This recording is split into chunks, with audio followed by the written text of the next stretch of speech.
Good morning, good afternoon, and good evening. Welcome to today's webinar on Einstein Analytics for developers. Thank you for joining. We're very excited to share this information with you today. I'm Nisha Bakshi, and I'm on the developer marketing team here at Salesforce.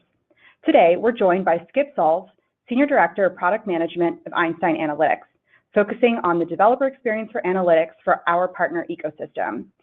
Skip came to analytics from the platform side and former PM on the Lightning components in Visualforce, making sure that analytics works well with our platform. Skip will be speaking about building custom apps with open APIs, integrating with Lightning, Visualforce, and more with the SDK, accessing and displaying real-time data with Apex, and delivering custom apps using app templates.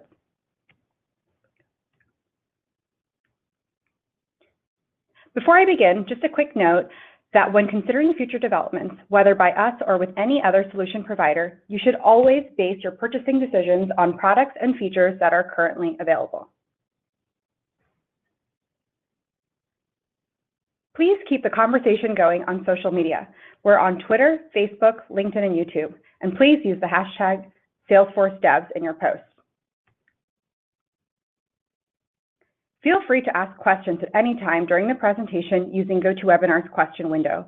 We will be answering as many questions as we can during the live Q&A session at the end of the webinar.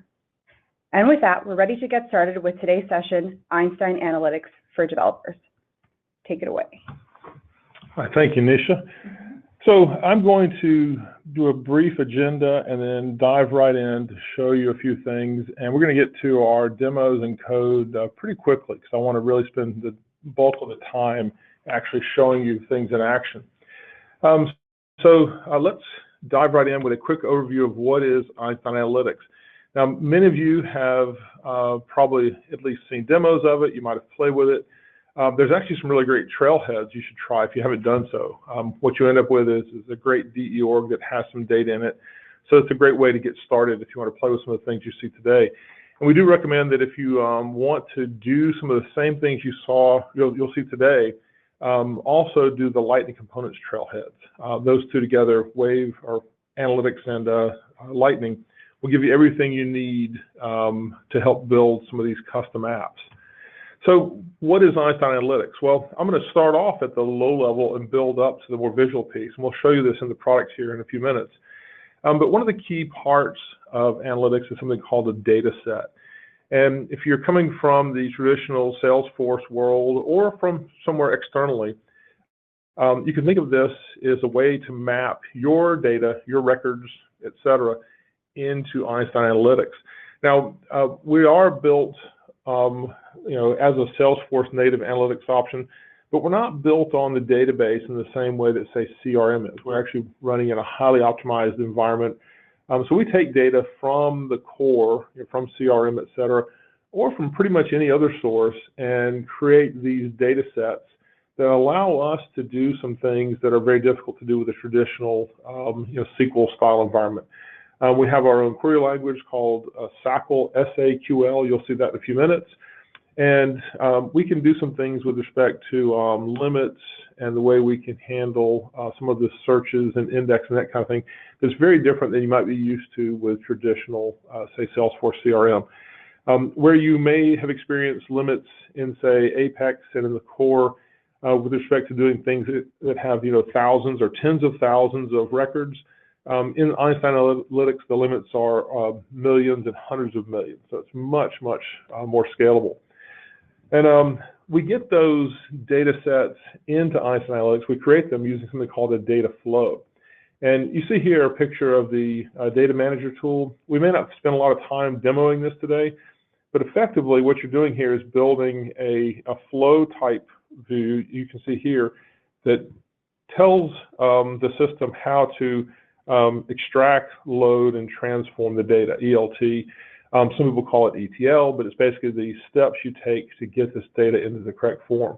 And so we run these data flows either on command, or we can do it using a scheduler, and we'll pull the data from Salesforce and from external systems into Einstein Analytics and create these data sets that you'll use. So this is the two basic mechanisms for integrating data. And it's important to note that we have connectors for things that are off-platform as well. So it's not just coming from traditional Salesforce objects. But that being said, we're highly optimized for Salesforce objects, including things like replication, where we will pull the data into Einstein Analytics, kind of behind the scenes, if you will, and make it much easier for you to get things into these data sets very quickly. And you can do this many times a day. You have a lot of options on you when you can schedule it, the sizing and that sort of thing. Now, once you have this data in Einstein Analytics, you typically want to work with it and view it in some way. And one of the ways we can do this is through something called a lens. And as the name implies, it's a view onto that data set. And typically it has a visualization, chart or a table of some sort. And if you've seen our demos, we have some pretty amazing charts and graphs and that kind of thing, really cool transformations and so forth. But behind that is this thing called the query, the SAQL, Salesforce Analytics query language, that's actually being run to pull that data in from the data set. And it's not the SOQL, S-O-Q-L, it's very different from that. It's actually based on something called PIGQL, P-I-G-Q-L. You may be familiar with that from the open source world. But effectively, it gives you a way to do these queries and do some things that you would have a tough time doing with SQL or SOQL. It's a different type of thing. That being said, it's not general purpose. It's not meant as a direct competitor. It's just a way for you to deal with it. Now, a lot of people are also familiar with the concept of a dashboard. And the dashboard is a view of one or more of these lenses. And it doesn't necessarily have to have a lens associated with it. It can also be a direct query onto it. But it uses the same basic mechanism that says use a query and then do some transformations and filters and selections and that sort of thing and show it in some form that can be used by the end user. And you can think of the dashboard as kind of the logical app that someone is actually working with. And then we have something called templates that allow you to take all these assets and make them much more dynamic. And if you're coming from a Salesforce background and you've dealt with things like managed packages, you probably know there's some limitations with respect to what you can do with a managed packaged asset once it's installed in the consumer org. So once you distribute it to your customers, we protect a lot of things in the managed package, and that's by design.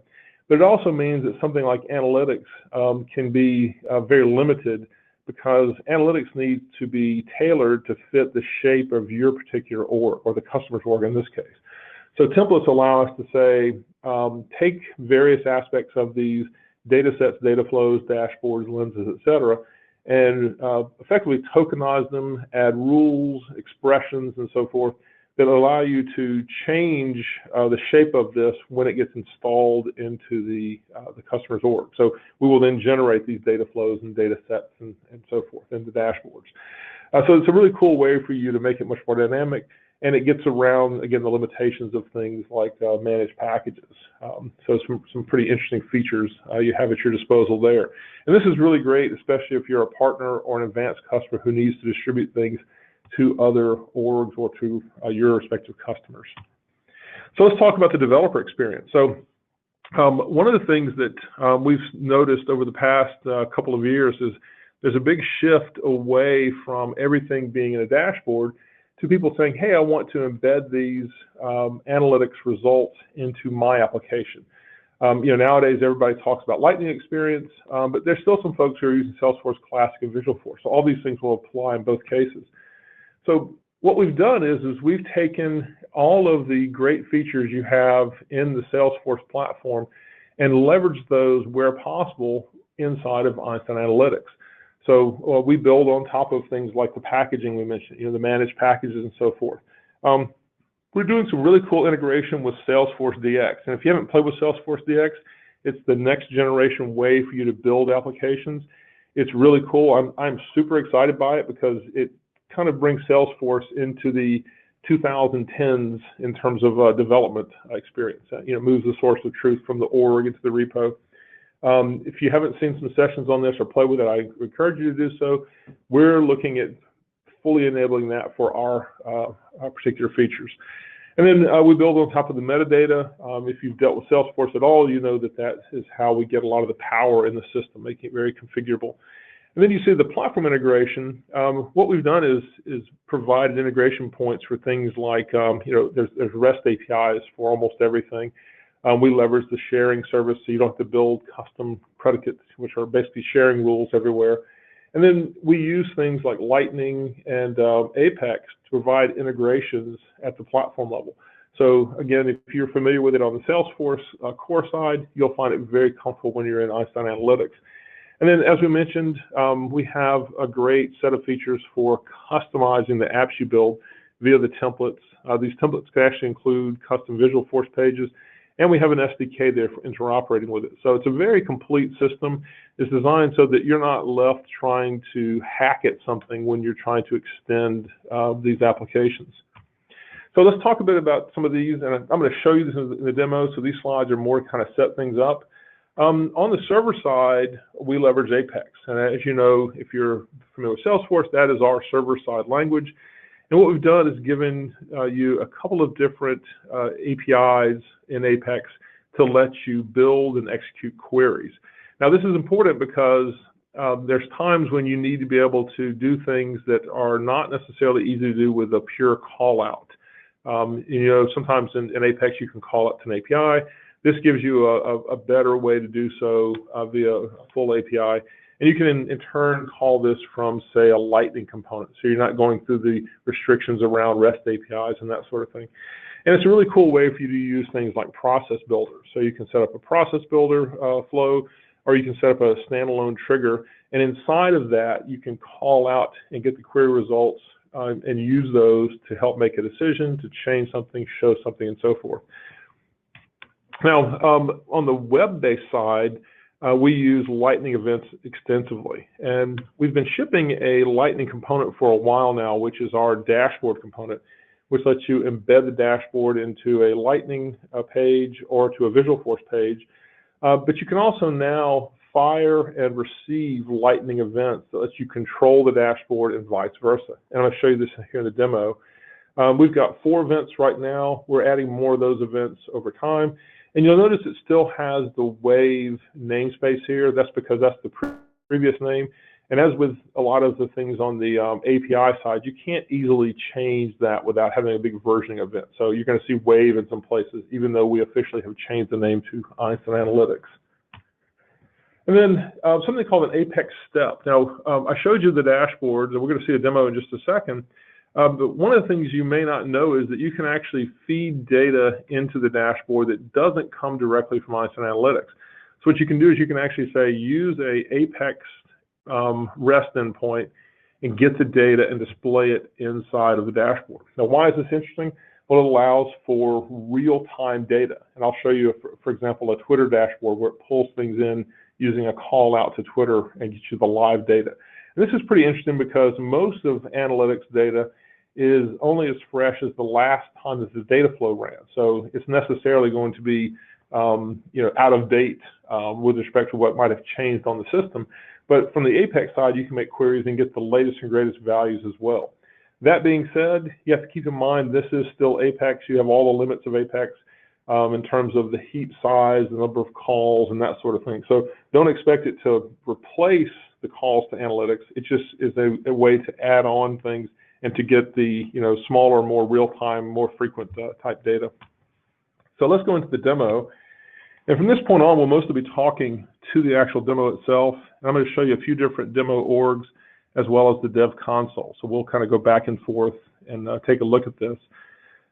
This is a demo we built originally for the Dreamforce 17 event, and now we're updating it for Trailhead DX 18, which is coming up in just a couple of weeks. So I'm getting super excited by that. And these demos are meant to be used in a booth, and are meant to show developers how things work. So with that, let's look at the SDK demo. And what you'll see here is on the right-hand side is a Einstein Analytics dashboard, which is actually a Wave dashboard component. That component will show a dashboard based upon an ID, developer name, and has a few other attributes for things like the height and being able to turn on and off features and that sort of thing. So it's a true Lightning component. You can use it to change the way it looks and behaves in your apps. And you can also use it in, say, Lightning App Builder to customize pages. On the left-hand side, we have a few different Lightning components that are going to fire events that will be received by the dashboard. So, for example, here, I'm actually using a couple of pilot features to let me go off and get some of the metadata. So this is the forward-looking statement. These features you'll see that are pulling in the list of dashboards and so forth are part of a Summer 18 feature, which is our new SDK component. And effectively, this gives you a way to call out to some of the APIs without trying to go through a Visualforce proxy and that sort of thing. So let's look at the leaderboard. It's one of my favorites for demos because it shows a real leaderboard from our Sales Analytics application. And what I've got here is the data sets available. For example, users, opportunities, activities. So I'm going to pick opportunities, and I'm going to pick a dimension such as the forecast category, and I'm going to pick pipeline. And this is actually a dueling pick list. This is one of the new Lightning-based components, which are really cool. We're finally getting some great components to use to build some of these apps. And the whole time I'm building up this JSON payload, which you can see here at the bottom. So here's the data set, the opportunity data set. Here's the field, the forecast category name, and we just added pipeline. And for example, we can add, best case as well. And you'll see it gets added to the payload. So that's the payload that we're going to fire in this event. We're going to tell the dashboard to filter or select on that. In this case, it's a selection. So if I click fire, you'll see the dashboard do the cool little transform, and you'll notice that it actually picked the values in this list here. We can leave this open, and we can say, let's add, commit to it, fire that, and you'll see it changes a bit there, and you see commit gets selected. We can take, pipeline back out, fire it again, and again, you'll see it change. So this is a really interesting way to show that Lightning is controlling this particular dashboard, this leaderboard. Now, to bring this back a bit, let me show you how that dashboard is constructed and kind of what's powering that. So we're going to flip over to Einstein Analytics Studio. And in here, we're going to open up that same dashboard. Let's open up the leaderboard.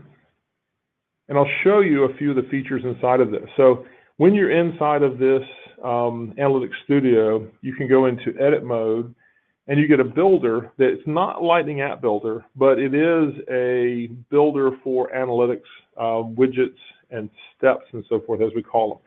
So this entire dashboard, all these widgets are powered by analytics queries. And if we were to click on one, for example, the forecast category, we can see some of the things that are powering it, such as the step here. So it's this open forecast categories. We allow multiple selection. And we do what's called broadcasting as facets. We're telling the rest of the page that we want to leverage it. And if we wanted to change this a bit, we could just make a little room, let's say down here. And I'm going to add another forecast category widget with a standard list, like so. And I actually want to change the data set to the opportunities, and we'll do forecast category and say create. And let's just leave that here and go back to view mode. And now if I pick the forecast category, such as, again, we'll do pipeline, we'll see it change here, like so. So you see it making the changes in the actual dashboard. So we can edit this live and play with it and build a complete app here. So in this case, we could run this as a standalone dashboard. You can run it as an embedded dashboard. Where the Analytics SDK comes in is we can make it interoperate with Lightning, as we saw. So down beneath all of this is a JSON definition. So if you're a developer, you'll get a kick out of this. Everything is exposed. There's no mystery as to how this is built. You can follow the chain and see that every time we add a widget, we get corresponding attributes and so forth inside here. So it's basically a JSON representation of the view. And you can actually make changes here if you want to. Just be forewarned that, it is like everything else. If you hand edit things, you can make mistakes and mess things up. But luckily, it has some validation and that kind of thing. So if you want to learn how this stuff works, you can play with it here. Now, we mentioned, that these things are powered by lenses and powered by data sets. So let's take a look at a lens, and we're going to create one by going into a data set, and we'll, again, pick opportunities. And inside of this, we're going to be looking at this data set for opportunities, and we've automatically added something here so we can show a graph. So we have the count of rows, and I'll pick the max of amount, for example. And what I want to do on this vertical axis is add a few things, such as the opportunity stage. Maybe we'll add the type. And maybe just for kicks, we'll look at forecast category. And again, this is showing a visualization. If we look over here, we can see suggested graph types. It'll show you the ones that fit very nicely for your particular data set. And this is a great way for you to play with the data, get visualizations, and see some ideas for other ways to represent it. And if you haven't played with this, it's to me kind of fun to see the little transforms and that kind of thing. So it's a very fast, very interesting platform. And again, a lot of great features for these visualizations, going far above what you might have seen with traditional graphics packages and so forth. Now, I mentioned that these are powered by this query. So if we go behind the scenes and look at the query, we can see what was generated for this. In fact, we can hand edit this, although once you start to hand edit it, you might break the connection back to the visual world. So just remember that sometimes the tooling can't grok what you've put into the query. But you can always see what's happening here, and you can learn how this thing works. So we're loading a data set. We're grouping by the stage name, type, and forecast category name. And then we're going to generate the stage name, the type, the forecast category name, and get the max of amount, and then do an order. And we're going to limit it to 2,000 records. So, again, you can rerun this and see it in the table and that kind of thing. So, again, you can learn a lot by going back and forth to the different chart types. You can get to a tabular form. And once you're satisfied with this, you can take this and put this into a dashboard. So we're going to create a new dashboard here. And I'll just create a blank one. And in my lens, I'm going to clip it to the designer and give it a name like webinar. So clip to designer. We'll go here, drag it in place. And once it's in here, you can still keep working with it. So you can change the chart types and that kind of thing. It's not fixed in time. And you're actually copying it into this dashboard. And this is, again, where we can make it interactive. Let's add a list in here. And we'll pick, again, the forecast category. Well, let's do type. We'll add another list here. No forecast category. There we go, forecast category. And if I go live with it here, when I click like so, it'll start modifying things dynamically. So again, you're basically building your app in a very dynamic fashion, and that's pretty cool. You don't have to do any kind of coding for this kind of thing. Although behind the scenes, you can still see that JSON that we were playing with. And we'll save this now to webinar. As you can see, I'm not super creative with naming, but we'll just use it for something relevant to today. And if we go back into Lightning, we'll probably need to refresh this. I don't think I've got a refresh button on this demo, but let's refresh it and load that dashboard in and show you that it's all live. And so we'll pick, again, the data set. We'll pick type in this case, put this into the selection just like so. So again, we can go back and forth between Lightning and Analytics very easily. And if you're coming from the Salesforce side, if you say, well, I want to get my custom data in, well, you just create a new data set. And here you can say go to Salesforce, and we'll call this, again, the webinar. And we'll just use our Dreamforce app. And from here, you can pick any of the objects that are in your system. So you have your S objects, your custom objects. Everything that you build shows up inside here. And you can pick one like I know opportunity well, so we'll just pick that. And you can start selecting which fields you want to go inside it, like so. Now, once you've built all this up, we run the data flow, we pull the data in, and you start working that data set. For the sake of time, we're not going to cover all that today, but it's a very powerful system. And you can also use it to go off and pull in things from external systems. So it's a whole set of connectors. So keep in mind that you don't have to necessarily bring the data into Salesforce Core. You can go out and get it directly into Einstein Analytics. In some cases, that's much more powerful because you're not going to the limits of Salesforce Core. And again, the data manager has a lot of great features. We could do a whole webinar just showing this off, but this is where you can schedule the data flows, you can monitor their use, you can see the results, you can change them and that kind of thing. So you have a lot of great features around that. So a couple more of the programmatic demos, and we'll show you some of this of how it works. If I want to show you how to fire this code here, I'm going to bring up a simple one called the filter test. And let's go down here. And these are just Lightning components. In this filter test, we're registering an event called Wave Update that we're going to fire. And you see in the controller, I've got a very simple thing that says create the filter, in this case as a JavaScript object, and then we convert it into JSON because that's what the payload for the event needs to be. And this is, again, the name of it for the data set, the namespace and name, just like everything else in Salesforce. This is the field name. And then you can do things like different kinds of operators, like, you have in and contains, you can do between. There's lots of different ways for you to build this up. And then you put the values in, so the value proposition. And then to fire it, you're just firing a standard Lightning event. You get the event here, like so, Wave Update.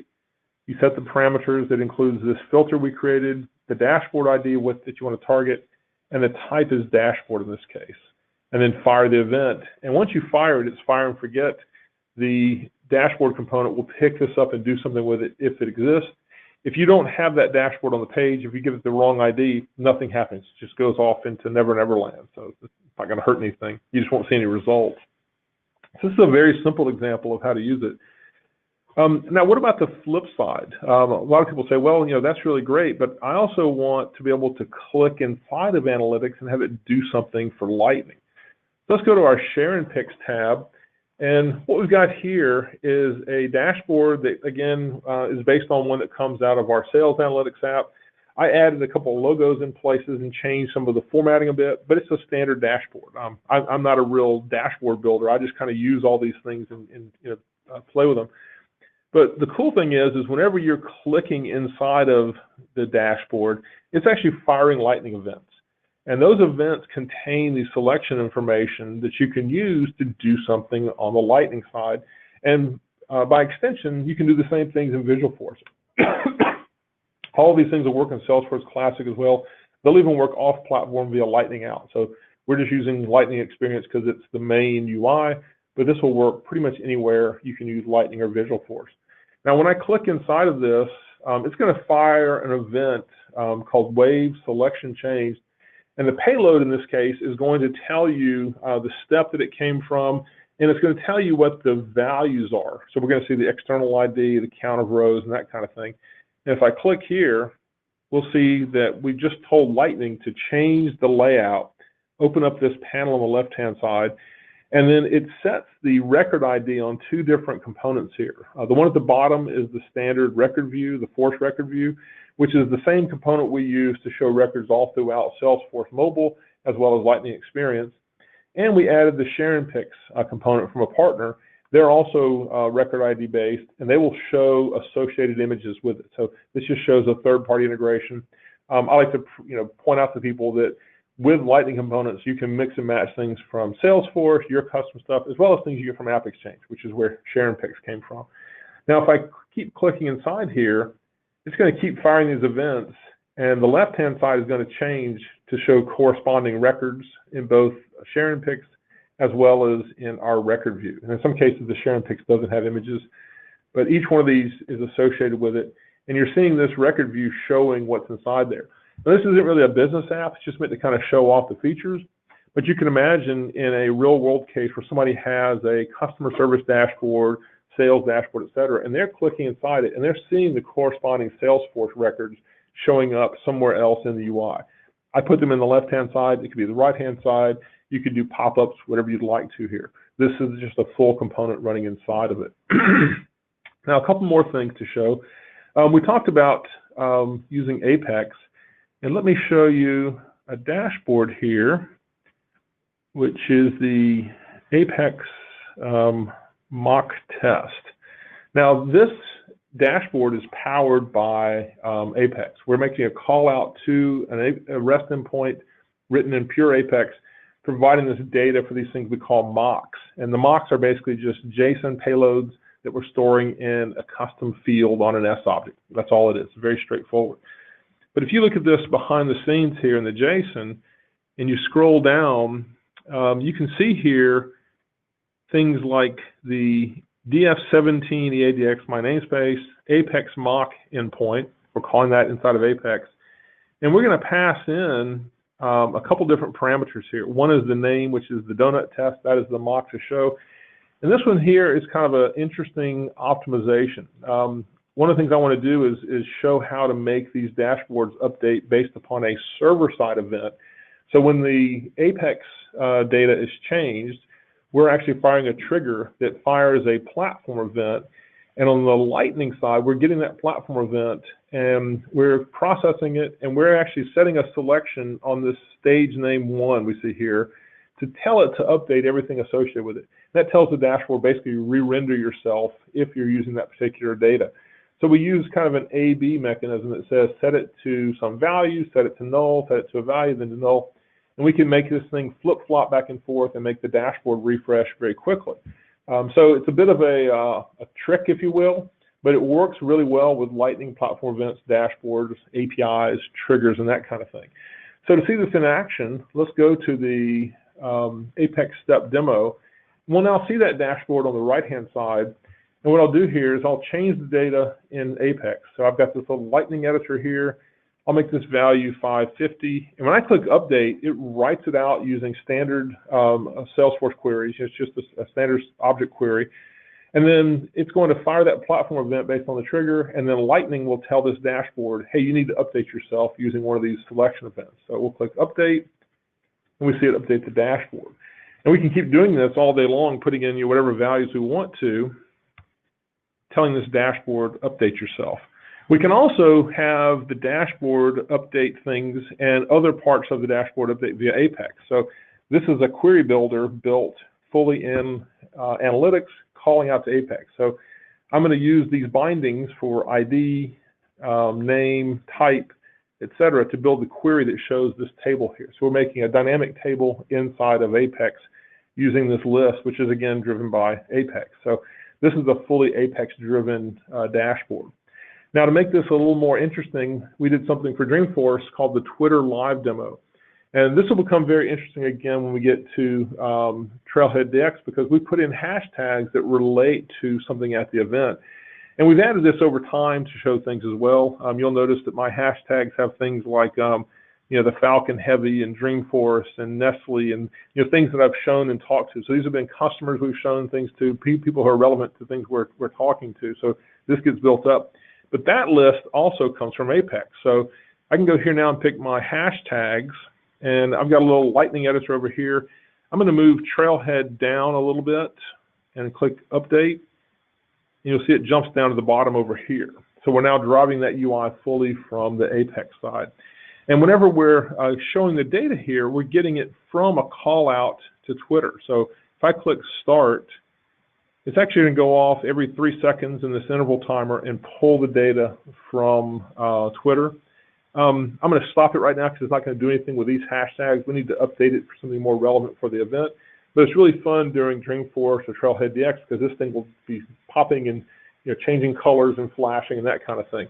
So again, just shows that you can build a real live, real-time dashboard using the standard technology, mixing and matching all these great things you've seen in the product. Now, one more quick demo, and then we'll get ready for some Q&A. We talked about lenses, and one of the things that people find is that if you're coming from a traditional BI world where things are very dashboard-centric, that's great. But a lot of people who come from a kind of developer background see lenses and think, hey, great, that's an encapsulation of the things I want to show. And a lot of people don't even care about the cool visualization. They want the data. They say, hey, I want to pull that data in and do something with it, put it into my own UI and that kind of thing. So this is an example of using the upcoming SDK feature for the in the summer release to build a editor. And this uses the standard Lightning data tables, these new really cool tables that you can use. And these are the components you see all throughout Salesforce now, all throughout Lightning Experience. So we populate this list, and we add some actions on it. So we can say, let's go run the query. And this will actually run the query, and you'll see the results populated in another data table down below. And this supports, the sorting and so forth. It supports actions. We're adding some custom styles and that kind of thing on it. And for developers, I'm showing the SACL inside here so you can see what's actually happening. And you can go run this for things like I'm playing now with a KPI component that we'll show probably at Trailhead DX. So you can say, well, let's get different kinds of KPIs that are coming out of these things. And one of these is actually called the KPI test.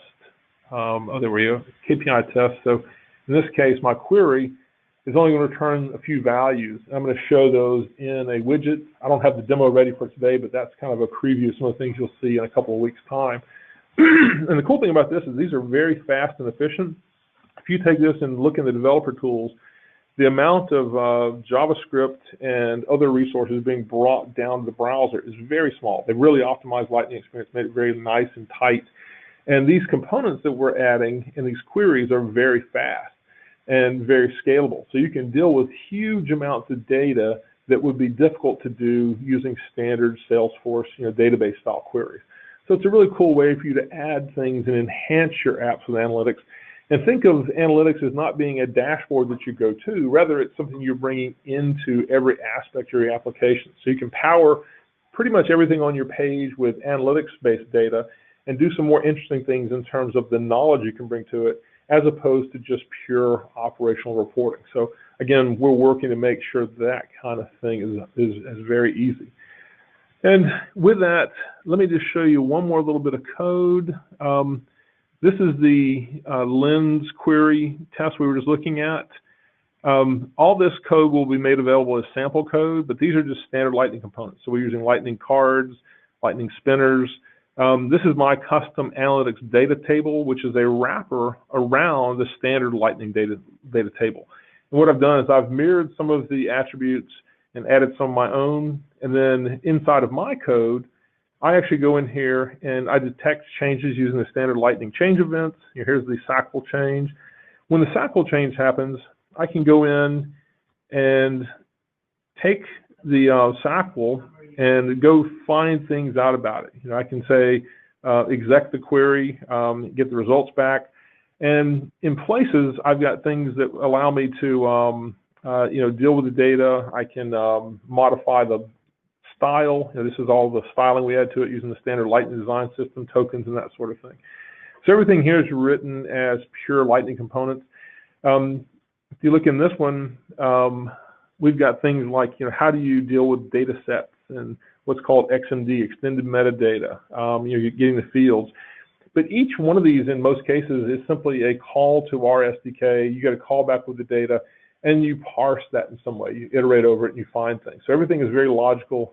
If you're coming from a programmatic developer background, this kind of stuff ought to be all very straightforward, very easy. And we'll give you some components for it, as well as source code for you to take and play with and build some of these cool things yourself. So we're pretty excited by this. Again, we try to round it out with everything on the Lightning side and on the Apex side. Everything you see here has full APIs. If you go to Workbench, let's go to the external one here, and you start exploring it. And let's go to the REST Explorer. We'll up the version, and we'll do Wave. And again, this dates to the earlier naming for the product. But here's your dashboards, lenses, and so forth. We can look at the dashboard we just created. So we created one called Webinar. We go to the URL for it. And if you want to, you can look at this raw response, and this is exactly what you'll see when you're editing the dashboard, when you're working with the SDK and that kind of thing. But each of these has things you can follow, look at the steps. We added, type 1, here's the data sets. We can go look at the data set itself. We can get the current version URL, and we can say, look at the XMD, which is the extended metadata, which are the dates, which are the derived dimensions. For each of these, what do you have in terms of custom actions you've added? What are the fields? What formatting, if any, and so forth. So it's a full Salesforce-centric system. You can add actions to these things. You can do some really, really amazing things to it, making it a very powerful system. Whether you're dealing with just the analytics standalone or inside of Lightning Experience. And it's that last part, the embedding it part, that I find exciting. And again, think of it as letting analytics work for every aspect of your application. So let's go now back to the slide deck. And we've got a couple of things we want to cover here. Nisha, do you want to? Sure, yeah. So we have a few badges that you can earn on Trailhead. So these are the names of some badges that we think would be best if you want to learn more about Einstein Analytics. So the Analytics Basics badge, Lightning Component Core Concepts, and then also the Lightning Components Basics badges. And if you do those Trailheads, you'll have pretty much everything you need to do to understand some of the things you saw today. We have docs, of course, on all these. There's sample code out there. And then ping me if you want more sample code or more ideas and that kind of thing. Yeah, and so you'll be receiving a survey at the end of the webinar, so please fill that out. We'd love to hear your feedback. And before I jump into the Q&A, Skip, I did have a question. I hear from a little birdie that you'll be at TDX. Can you tell us more about what your presence looks like at Trailhead DX? Yeah, so we have a number of analytics sessions at Trailhead DX. We have one which is about the whole set of Einstein Analytics. That will be some of what you saw today, going a bit deeper in a few places and showing some of the new features that we're going to be talking about. We'll also have, I think, 3 other sessions that cover things like Einstein Discovery. We have one that comes from our partners that will talk about things like the templates we showed earlier. And so you'll have lots of opportunities to learn more about it. We also have a booth in the Trailhead Zone, a pod, where you'll be seeing versions of some of these demos you saw today and some new ones that we didn't show. And then there'll be another pod in the Einstein Zone where they'll be showing more of the standard demos and so forth. And there'll be lots of people from the Einstein Analytics teams there to talk with you about it. We'll have developers there, come and meet some of them. We typically bring developers and architects to some of the sessions and so forth. And we'll have a social event that we'll talk about here in a second as well. Great. And so for some of the Skip fans on the line, when will you be at those pods in the booth area if they want to see? I will be at Trailhead DX the whole time. Okay. And Wednesday we have a lot of our sessions, and I'll be around the booth when I'm not in a session or in some kind of other meeting. But I'll be there, at the event pretty much all day, every day. So cool. Look forward to seeing you there.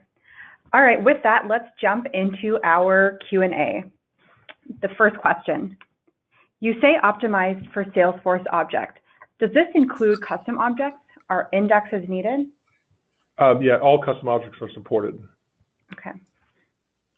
Next question. Can I easily get data from my organization and publish it as part of the ETL workflow?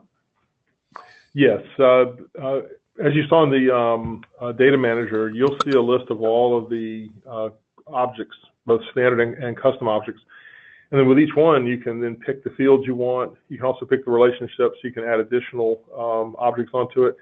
And you can do a lot of really cool things that we didn't cover in the data flow. You can take multiple objects and you can transform them in ways that make them look very different from the original source information, even though you're retaining that link back to the source. Got it. Are app templates like data pipelines? I like data pipelines.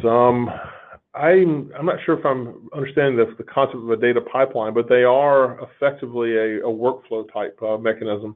What happens is you take your app that you build, your dashboards and data sets and that kind of thing, and when you create the template, we're going to effectively create a tokenized version of it, where instead of everything being hard-coded, it's now very dynamic.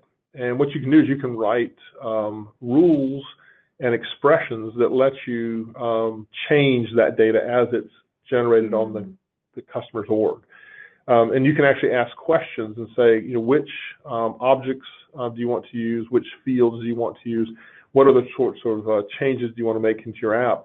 And that makes it a very dynamic application. So it gives you a wizard-like interface where you can go through and answer the questions, and you can have multiple versions of the same app running on the host org and so forth. Got it.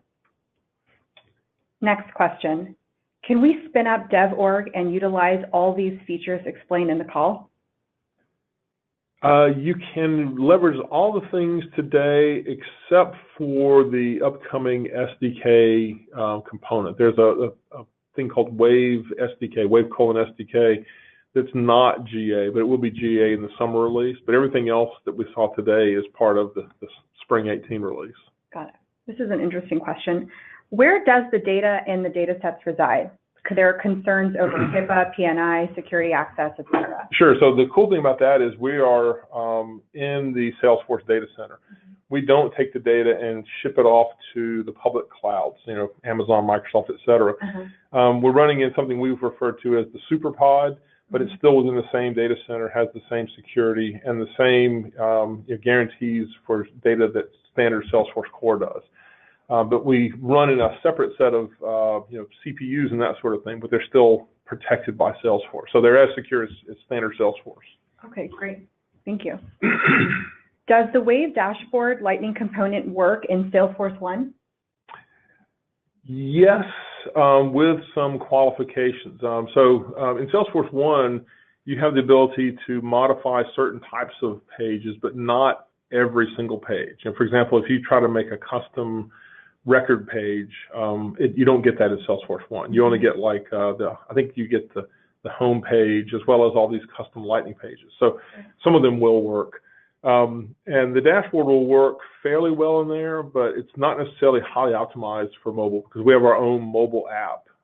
It's an Einstein Analytics application that's a native iOS or Android app for it. So a lot of people would probably suggest that you go with the native app unless you need to do the embedded customizations. Okay. Is the Einstein Analytics available for Service Cloud? What would be a good case for Service Cloud?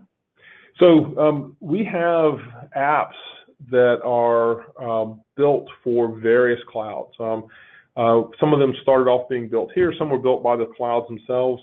Those clouds now own those features, and they can offer Einstein Analytics-based features inside of their offerings. So inside of Service Cloud, they have a number of dashboards that are tailored for somebody in the service vertical. Much like we have them for sales as well. I don't know the specifics of every single use case, but it's used pretty extensively. And this is true for pretty much all of the clouds, marketing, healthcare, et cetera, inside of Salesforce. Okay, great. This individual is not on Lightning experience yet. Can they still use the Leaderboard by embedding them in Visualforce? Yes, so the Lightning component that we see there is actually available inside of Salesforce Classic. What you may or may not know is that a lot of things in Visualforce and Salesforce Classic in the past 5 or so years are actually Lightning components, even though we didn't necessarily call them that. So there's a native Visualforce component you can use called Wave Dashboard that has attributes that mirror those on the Lightning side, and it actually is the Lightning component, just exposed in VF. And then if you want to build custom apps like you saw today, you can actually use a Lightning components for Visualforce feature, which lets you programmatically build a Visualforce page and embed any Lightning component out there. It's using a feature called Lightning Out, and you can build the same sorts of things. Got it. And we have a question about licensing. we have the professional edition. Does anything being shown in this demo require an additional license? So you need to have a Einstein Analytics platform license to use these SDK features. Okay. There are some other licenses for Einstein Analytics that are app-centric, and you need to have a full platform license for these features. Okay. Next question. Are there any specific considerations for building Lightning components that interact with Analytics dashboard? Not really, because you're leveraging those events that we showed, update, selection change, and discover response. And that's a standard Lightning event. The contract is the same. So if you know Lightning, you'll find it very easy. You're just firing and receiving those events. Now, what do you do with the data? That's where you have to say, you either know something or can discover something about the particular data set. If you're going to fire an event, you need to make sure it is for a particular data set and it has the right fields and values and that kind of thing. The cool thing is you can use standard Salesforce queries and describes and that kind of thing to build these things up. So it's all at your disposal. But that's where the programming aspect of it comes in. There's some customizations, and once you look at it, you'll see it's actually very straightforward. But you would have to know something about the dashboard to use it. I see. Can I import my own D3 visualization? So you can't put that into our dashboards. We don't have a way to say add the D3. However, you could build your own D3 powered Lightning component that's powered by Einstein Analytics queries. So you're querying, getting the data. You take that and you would probably need to do a transform and say, put it into the right format that D3 expects in terms of what are the the row data or et cetera. But that would be a fairly straightforward exercise. Okay. Does this allow for cross-object reporting? For example, showing leads and opportunities for a time frame simultaneously? Yes. So when you bring the data in from Salesforce or external sources, you're bringing it into our data sets, which can have almost any sort of relationship you can imagine. It's very free-form in terms of the rows and columns and relationships and that sort of thing. And the steps you bring it in can actually massage this and create a really highly optimized data set, or you can run queries against multiple data sets and do things there. So you have a lot of different ways to integrate it. I'm not really a BI data scientist type, but I know that's where a lot of the power of our platform is to actually help you build those kind of things. Great. Would a user be able to select multiple options from the pick list? Yes. If you're talking about the ones that are in the dashboard itself, you might have seen there when I picked the drop-down list, one of the attributes is to allow for multiple selection. And you can do, I think it's like single selection with a required value, multiple selection with a required value. And what you're doing there is allowing the user to tick multiple boxes. And you'll see it even change the style from the round radio button to the square multi-select box. So it's UI sensitive as well. Great. Is it possible to connect Einstein Analytics to our SQL databases? So by connect, if you mean like something external, then it depends on where that lives. We have a set of out-of-the-box connectors. I don't know the full list, but there is a set of connectors for things that are running in other platforms. Like there's something going to Heroku, obviously, to Amazon, and that kind of thing. And you can pull them from all the standard sources. If it's some other database that we don't support, what you can do there is you can use our data API to actually push things into Einstein Analytics. So it is an open platform. It's not just a closed set of connectors. Got it. How large are your data sets, and how large can these data sets get in real applications such that the system still works well? So what we tell people is that we're highly optimized for things that are in the tens of millions and into the hundreds of millions range for some of these data sets. I don't know what the actual physical max size is, but I know that once you get above a few 100 million, it's probably getting a little too big for it. This isn't meant for a real-time IoT scale, type thing. That's a different kind of analytics. But it is very good at dealing with things that come from systems with large amounts. And I don't know the full extent of it, but we're dealing with billions and billions and billions of rows of data and millions of data sets and that sort of thing. I think our biggest org has something like 13 billion records in it. So it's huge. We are much more scalable than traditional Salesforce is, just due to the nature of the databases. Right. Is it best to assign different data sets to their own unique data flow? Not necessarily. In fact, a lot of times you can put data sets into a common data flow, and you're typically limited to the number of data flows you might have and that you can run. You know, it depends on your license. So it depends on how you want to structure it. A lot of times you'll have multiple data sets in a single data flow. Okay. Is performance something I need to worry about when I request a complicated analytics data set?